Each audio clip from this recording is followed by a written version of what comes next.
Feliz y bendecido día, aprendiendo un curso de milagros.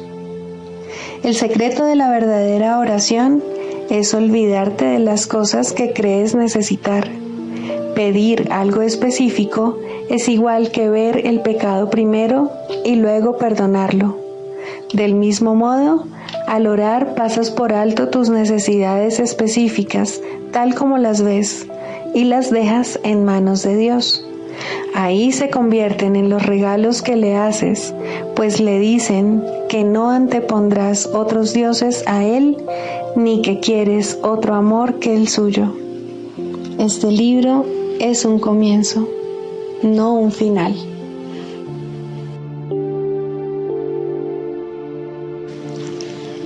El perdón es algo desconocido en el cielo, donde es inconcebible que se pudiese necesitar.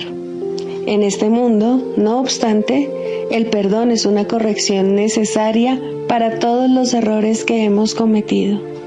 Perdonar a otros es la única manera en que nosotros mismos podemos ser perdonados, ya que refleja la ley celestial, según la cual dar es lo mismo que recibir. El cielo es el estado natural de todos los hijos de Dios, tal como Él los creó. Esa es su realidad eternamente, la cual no ha cambiado porque nos hayamos olvidado de ella.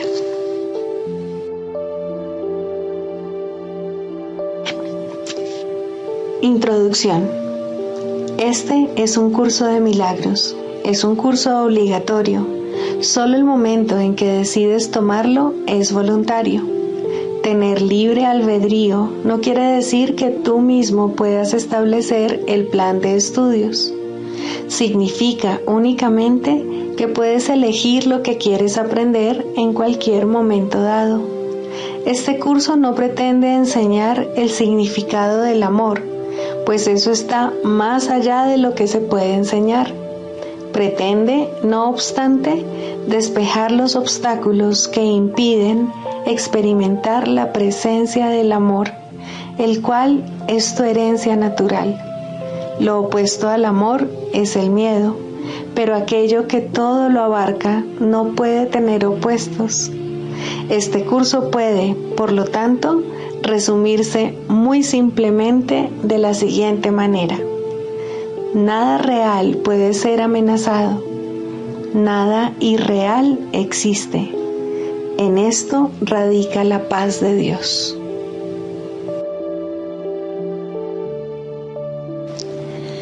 Los milagros representan tu liberación del miedo.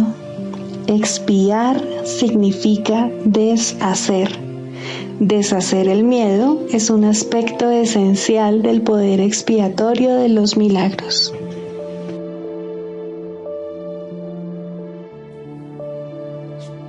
Capítulo 27. La curación del sueño. Sección 6. Los testigos del pecado.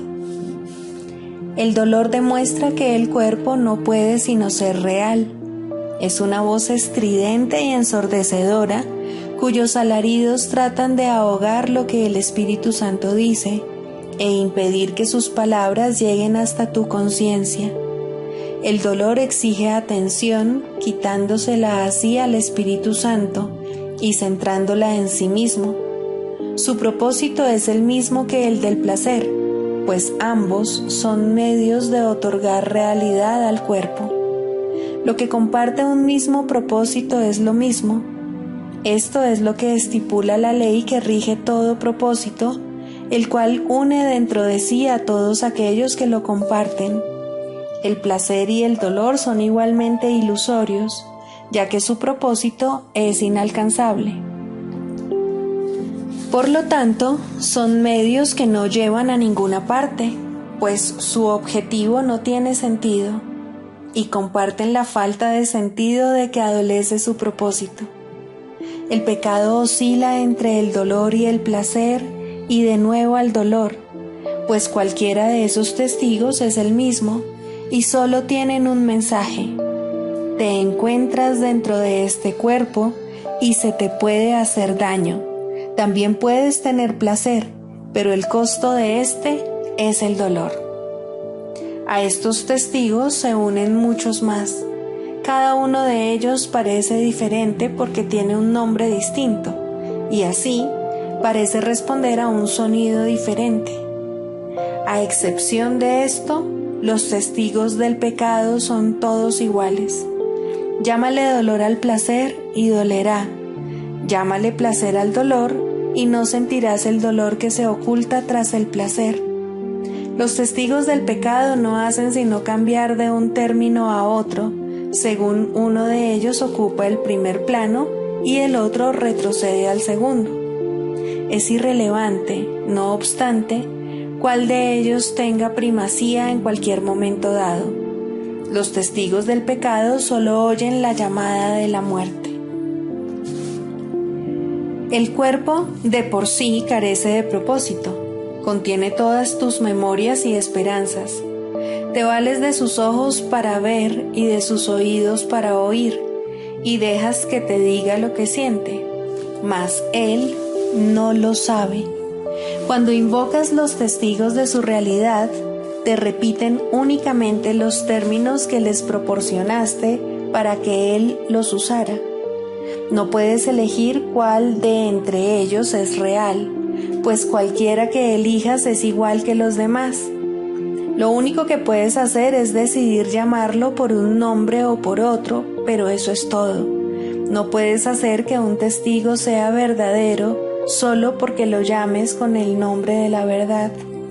La verdad se encuentra en él si lo que representa es la verdad. De lo contrario, miente, aunque lo invoques con el santo nombre de Dios mismo. El testigo de Dios no ve testigos contra el cuerpo. Tampoco presta atención a los testigos que con otros nombres hablan de manera diferente en favor de la realidad del cuerpo. Él sabe que no es real, pues nada podría contener lo que tú crees que el cuerpo contiene dentro de sí. El cuerpo no puede decirle a una parte de Dios cómo debe sentirse o cuál es su función. El Espíritu Santo, sin embargo, no puede sino amar aquello que tú tienes en gran estima, y por cada testigo de la muerte del cuerpo, Él te envía un testigo de la vida que tienes en aquel que no conoce la muerte. Cada milagro que Él trae es un testigo de la irrealidad del cuerpo. Él cura a éste de sus dolores y placeres por igual, pues todos los testigos del pecado son reemplazados por los suyos. El milagro no hace distinciones entre los nombres con los que se convocan a los testigos del pecado. Demuestra simplemente que lo que ellos representan no tiene efectos. Y puede demostrar esto porque sus propios efectos han venido a sustituirlos. Sea cual sea el término que hayas utilizado para referirte a tu sufrimiento, este ya no existe. Aquel que es portador del milagro percibe que todos ellos son uno y lo mismo, y los llama miedo. De la misma manera en que el miedo es el testigo de la muerte, el milagro es el testigo de la vida. Es un testigo que nadie puede refutar, pues los efectos que trae consigo son los de la vida. Gracias a él, los moribundos se recuperan, los muertos resucitan y todo dolor desaparece. Un milagro, no obstante, no habla en nombre propio, sino solo en nombre de lo que representa. El amor, asimismo, tiene símbolos en el mundo del pecado. El milagro perdona porque representa lo que yace más allá del perdón, lo cual es verdad. Cuán absurdo y demente es pensar que un milagro pueda estar limitado por las mismas leyes que vino exclusivamente a abolir. Las leyes del pecado tienen diferentes testigos y cada uno de ellos tiene diferentes puntos fuertes. Y estos testigos dan testimonio de diferentes clases de sufrimiento. No obstante, para aquel que envía los milagros a fin de bendecir el mundo, una leve punzada de dolor, un pequeño placer mundano o la agonía de la muerte no son sino el mismo estribillo, una petición de curación, una llamada de socorro en un mundo de sufrimiento. De esta similitud es de lo que el milagro da testimonio. Esta similitud es lo que prueba. Las leyes que consideraban que todas esas cosas eran diferentes son abolidas, lo cual demuestra su impotencia. El propósito del milagro es lograr esto, y Dios mismo ha garantizado el poder de los milagros por razón de lo que atestiguan. Sé, pues, un testigo del milagro y no de las leyes del pecado. No hay necesidad de que sigas sufriendo, pero sí de que sanes, ya que el sufrimiento y la angustia del mundo han hecho que éste sea sordo a su propia necesidad de salvación y liberación. La resurrección del mundo aguarda hasta que sanes y seas feliz para que puedas demostrar que el mundo ha sanado. El instante santo sustituirá todo pecado solo con que lleves sus efectos contigo, y nadie elegirá sufrir más. ¿Qué mejor función que esta podrías servir? Sana para que así puedas sanar, y evítate el sufrimiento que conllevan las leyes del pecado, y la verdad te será revelada por haber elegido que los símbolos del amor ocupen el lugar del pecado.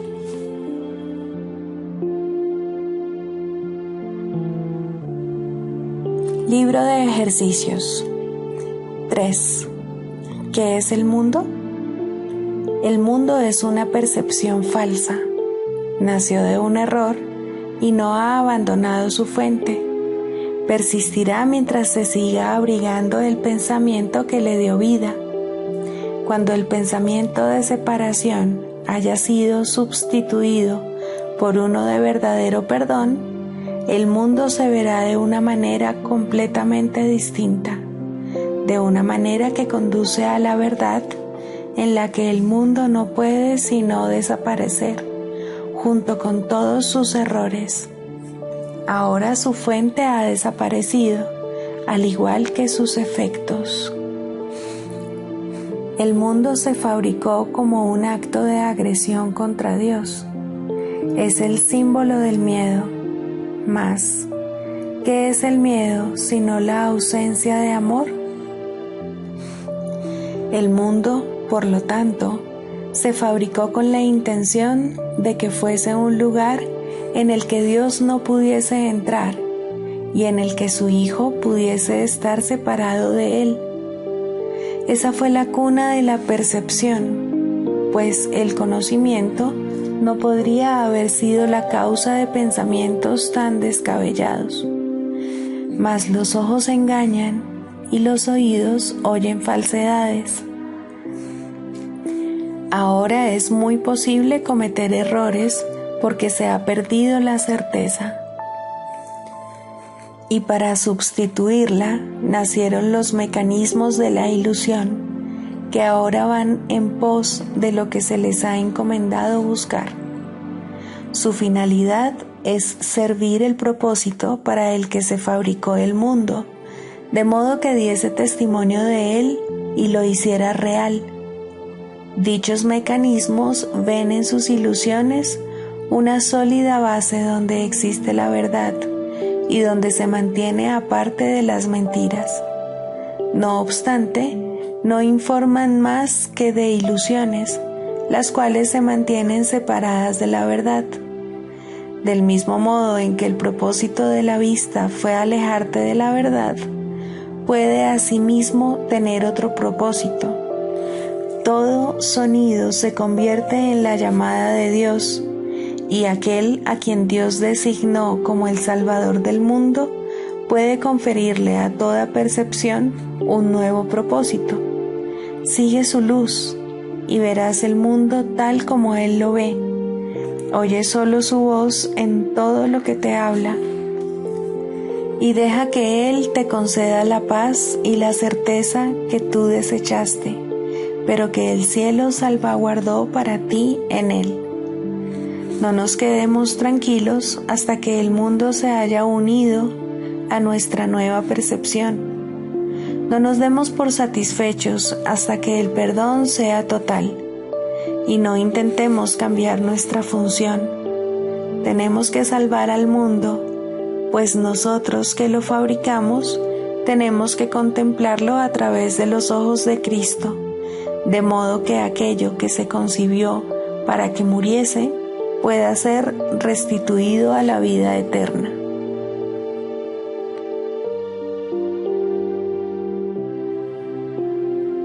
Lección 249. El perdón pone fin a todo sufrimiento y a toda sensación de pérdida.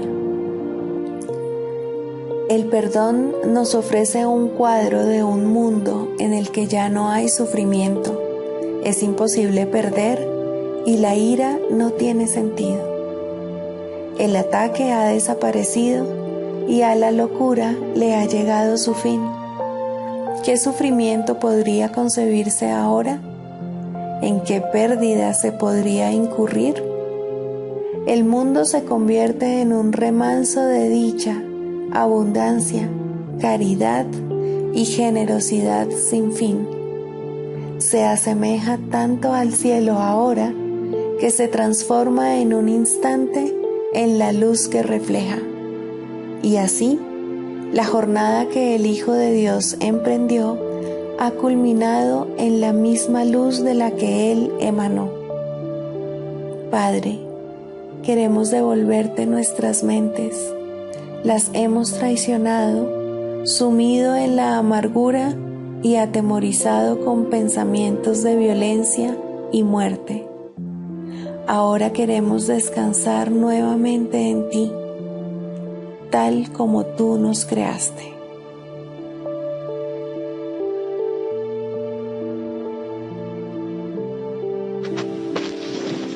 Indefensión. Los maestros de Dios han aprendido a ser sencillos. No tienen sueños que tengan que defender contra la verdad. No tratan de forjarse a sí mismos. Su júbilo procede de saber quién los creó. ¿Y es acaso necesario defender lo que Dios creó? Nadie puede convertirse en un maestro de Dios avanzado hasta que no comprenda plenamente que las defensas no son más que absurdos guardianes de ilusiones descabelladas. Cuanto más grotesco es el sueño, más formidables y poderosas parecen ser sus defensas. Sin embargo, el Maestro de Dios acepta finalmente mirar más allá de ellas. Se da cuenta de que allí no había nada. Lentamente, al principio, permite que se le desengañe, pero a medida que su confianza aumenta, aprende más rápido. Cuando se abandonan las defensas, no se experimenta peligro. Lo que se experimenta es seguridad. Lo que se experimenta es paz. Lo que se experimenta es dicha. Y lo que se experimenta es Dios.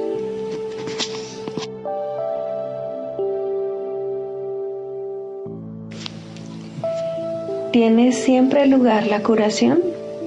Sí, la curación siempre tiene lugar. Es imposible dejar que las ilusiones se lleven ante la verdad y al mismo tiempo conservarlas. La verdad demuestra que las ilusiones no tienen ningún valor. El Maestro de Dios ha visto la corrección de sus propios errores en la mente del paciente, al reconocerla como lo que es. Al haber aceptado la expiación para sí mismo, también la ha aceptado para el paciente. ¿Qué ocurre, sin embargo, cuando el paciente usa la enfermedad como una forma de vida, creyendo que la curación es el camino a la muerte? Cuando esto ocurre, una curación repentina podría ocasionar una aguda depresión y una sensación de pérdida tan profunda que el paciente podría incluso tratar de destruirse a sí mismo. No teniendo nada por lo que vivir, podría hasta pedir la muerte. Por su propio bien, pues, la curación tiene que esperar.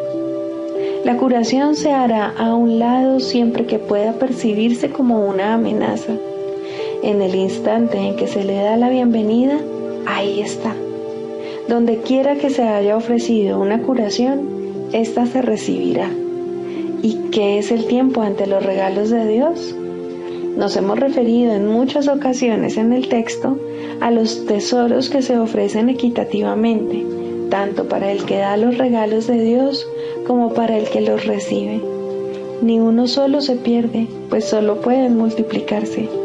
Ningún maestro de Dios debe sentirse decepcionado si, habiendo ofrecido una curación, parece como si ésta no se hubiese recibido.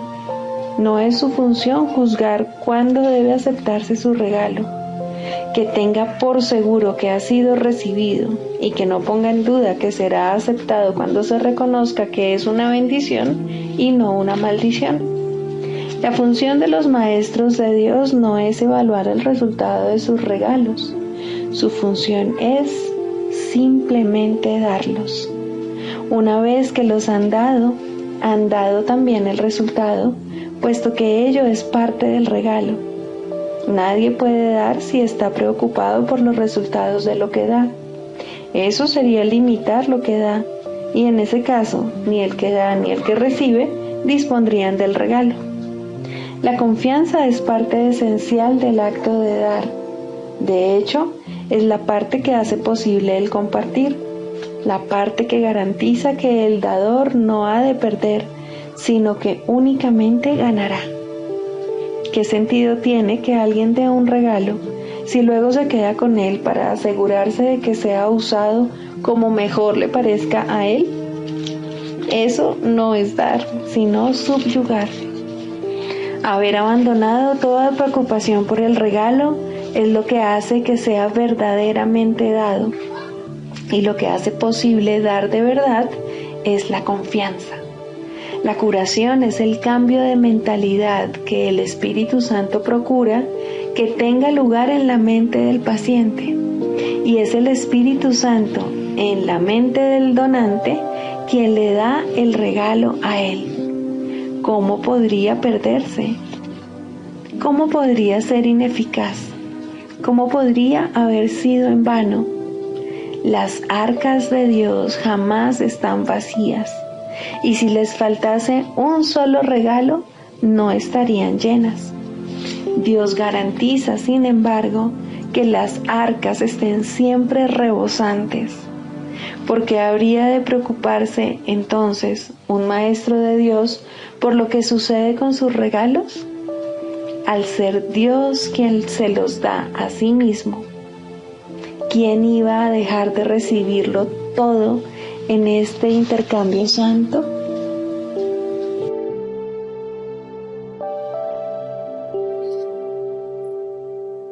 Clarificación de términos. Introducción. Este no es un curso de especulación filosófica, ni está interesado en una terminología precisa.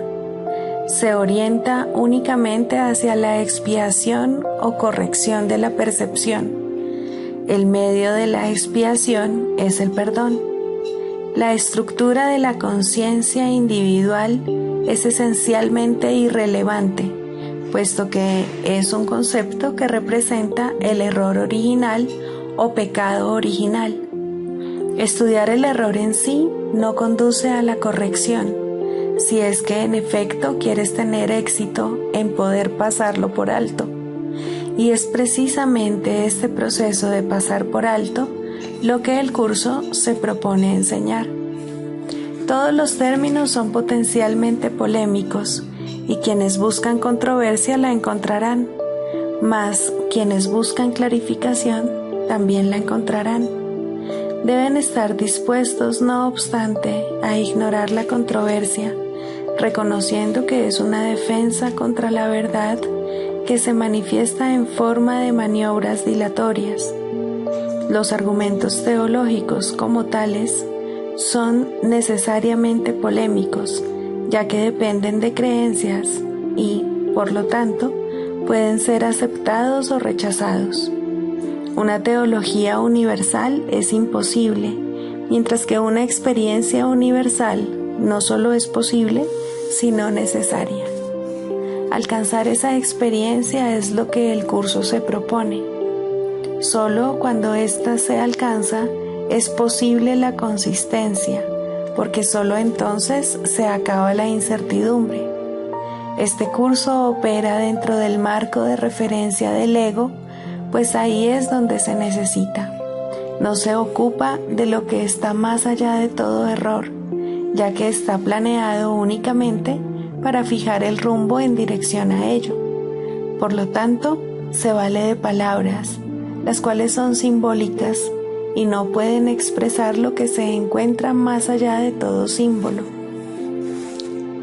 El ego es el único que pregunta, puesto que es el único que duda. El curso simplemente ofrece otra respuesta, una vez que se ha planteado una pregunta. Dicha respuesta, no obstante, no recurre a la inventiva o al ingenio. Estos son atributos del ego. El curso es simple, tiene una sola función y una sola meta. Solo en eso es totalmente consistente, pues solo eso puede ser consistente. El ego exigirá muchas respuestas que este curso no provee. El curso no reconoce como preguntas aquellas que solo tienen la apariencia de preguntas, pero que son imposibles de contestar. El ego puede preguntar: ¿cómo sucedió lo imposible? ¿A qué le ocurrió lo imposible? Y lo puede preguntar de muchas maneras, mas no hay una respuesta para ello, solo una experiencia. Busca solo esta y no permitas que la teología te retrase. Notarás que el énfasis que el curso pone en las cuestiones estructurales es muy breve y solo tiene lugar al principio. Dicho énfasis desaparece muy pronto para dar paso a la enseñanza central. Sin embargo, puesto que has pedido aclaraciones, a continuación se ofrecen unas cuantas para algunos de los términos utilizados.